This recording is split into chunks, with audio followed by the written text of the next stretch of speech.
رمضان رمضان رمضان يا حبيب.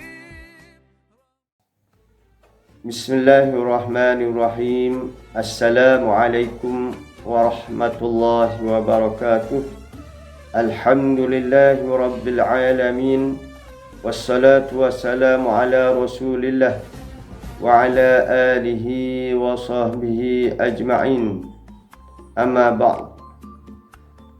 Diharap semua warga Sengkit sentiasa berada dalam keadaan sihat walafiat dan berada di bawah lindungan Allah Subhanahu wa taala. Tak apa, terutamanya musim inilah, musim PKP sekarang ini. Mudah-mudahan keadaan selamat, duduk di rumah, stay at home. Jadi pada hari ini saya akan menyampaikan tazkirah yang bertajuk sabar dalam mengerjakan ibadat.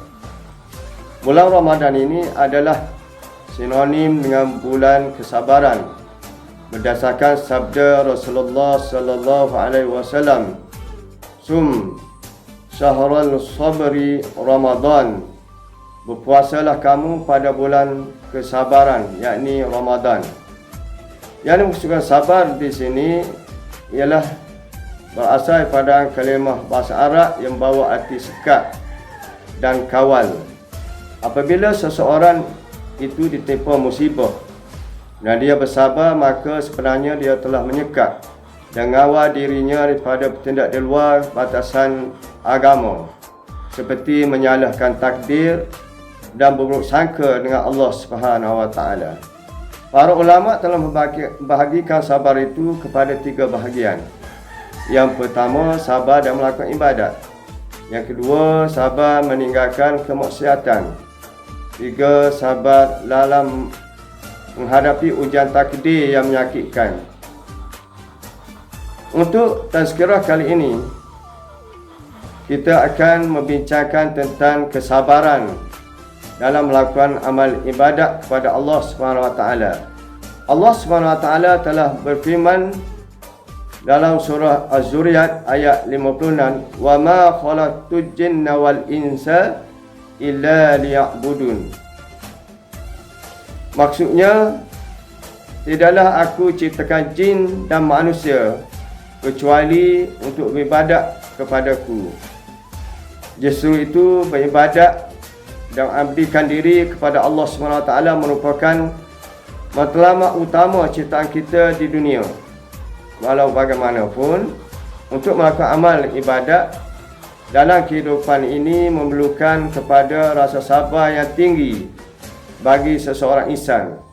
Segala perintah Allah SWT itu perlu dilaksanakan dengan penuh keikhlasan dan disusuli dengan rasa sabar, yang mana ada kalanya hati manusia itu menjadi lemah dan tidak mampu beristiqamah dalam ibadat. Dalam perkara ini Allah SWT telah berfirman, surah Maryam ayat 65, "Rabbus samawati wal ard wa ma bainahuma fa'budhu wastabir li ibadatihi hal ta'lam lahu samiyya." Maksudnya, dialah Tuhan yang mentadbir langit dan bumi serta apa yang ada antara keduanya, maka abdikan diri kamu kepadanya dan bersabarlah untuk beribadat kepadanya. Adakah kamu ketahui siapakah yang standing dengannya, iaitu dengan Allah Subhanahu wa taala. Apabila Allah Subhanahu wa taala memerintahkan manusia untuk bersabar dalam ibadat, maka jelas menunjukkan bahawa sabar adalah suatu elemen penting yang perlu ada bagi seorang Muslim dalam setiap amal ibadat yang dikerjakannya. Tanpa ada rasa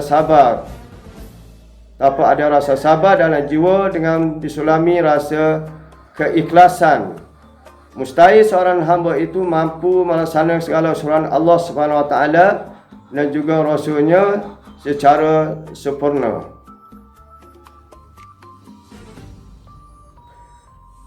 Pendek kata, segala amalan soleh perlu diperbanyakkan pada bulan yang mulia ini dan segalanya memerlukan kesabaran yang tinggi dalam menunaikannya, malah ketahuilah bahawa surga itu jalannya bukanlah dengan bersenang, tetapi memerlukan kesabaran dan keketalan jiwa dengan melaksanakan segala ibadah dan meninggalkan segala larangan Allah SWT.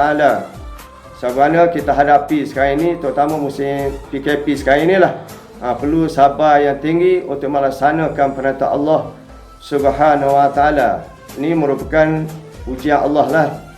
Pada tahun ini kita hadapi ujian Allah SWT, biar kita bersabar. Sebagaimana sabda Rasulullah sallallahu alaihi wasallam, "Uffatil jannatu bil makarih wa huffatin naru bis syahwati." Maksudnya dikelilingi syurga dengan perkara yang tidak disukai dan dikelilingi neraka dengan keinginan syahwat. Jadi jalanlah kepada kita kena banyak bersabarlah dalam beribadat kepada Allah Subhanahu Wa Taala. Di sini ada satu hadis yang menceritakan panjang lebar tapi diringkaskan, ialah berkaitan satu hari Nabi di mimbar Rasulullah sallallahu alaihi wasallam itu ada tiga tangga. Tangga pertama Rasulullah sebut amin. Tangga kedua Rasulullah sebut amin. Dan tangga ketiga Rasulullah sebut amin. Para sahabat bertanya Rasulullah, kenapa Rasulullah sebut amin? Sedangkan sebelum ini Rasulullah tak pernah sebut amin.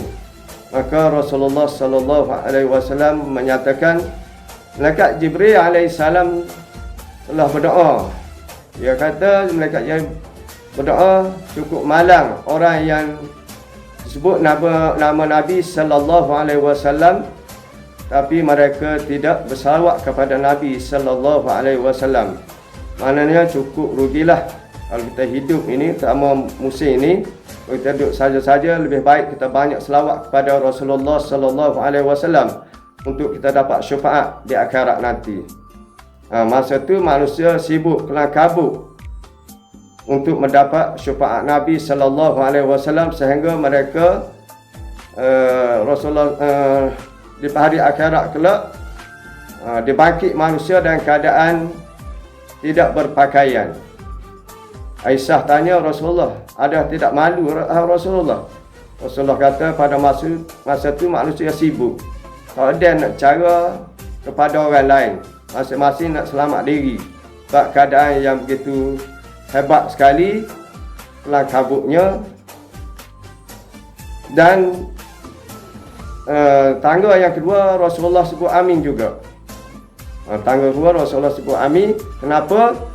Kerana malaikat Jibril alaihissalam berkata cukup malang orang yang ada ibu bapa, orang yang kesempatan hidup bersama ibu bapa mereka, tetapi mereka ini tidak buat baik kepada kedua ibu bapa mereka. Jadi kita hendaklah banyak berbuat baik, membantu kedua ibu bapa kita, tolong. Jangan menyebabkan mereka kecil hati dengan diri kita. Sebab kita kena banyak bersabar kerana minah ibu bapa kita. Barulah kita mudah masuk syurga Allah Subhanahu Wa Taala. Kalau ibu bapa kita orang bukan Islam pun kena taat juga. Sama telah ibu bapa kita ni orang Islam. Dan yang ketiga ialah Rasulullah sebut amin. Malaikat Jibril kata, malaikat Jibril berdoa, cukup malang orang yang hidup pada bulan Ramadan tapi Allah tidak ampun dosa mereka. Jadi di bulan Ramadan inilah kita banyak berdoa kepada Allah Subhanahu Wa Taala supaya doa kita diterima oleh Allah Subhanahu Wa Taala. Dan Siti Aisyah telah pernah bertanya Rasulullah, kalau berlaku bulan Lailatul Qadar, apa yang aku nak baca? Maka Rasulullah jawab, bacalah Allahumma innaka afuwun tuhibbul afwa fa'fu anni. Allahumma innaka afuwun tuhibbul afwa fa'fu anni. Allahumma innaka afuwun tuhibbul afwa fa'fu anni. Saja ulang 3 kali tu untuk mudah ingat.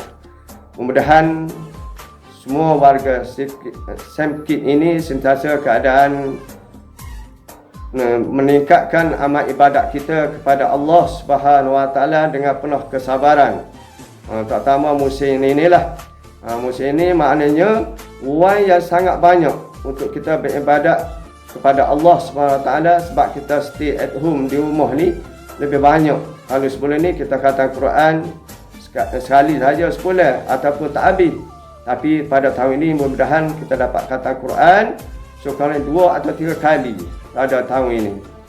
Saya rasa itulah, mudah-mudahan saya doakan semua berada keadaan sihat walafiat dan semuanya dapat meningkatkan amal ibadat, dan insya-Allah segala amal ibadat yang kita buat tu akan diterima oleh Allah Subhanahu Wa Taala, semuanya menjadi ahli syurga Allah Subhanahu Wa Taala. Sekian, wassalamualaikum warahmatullahi wabarakatuh.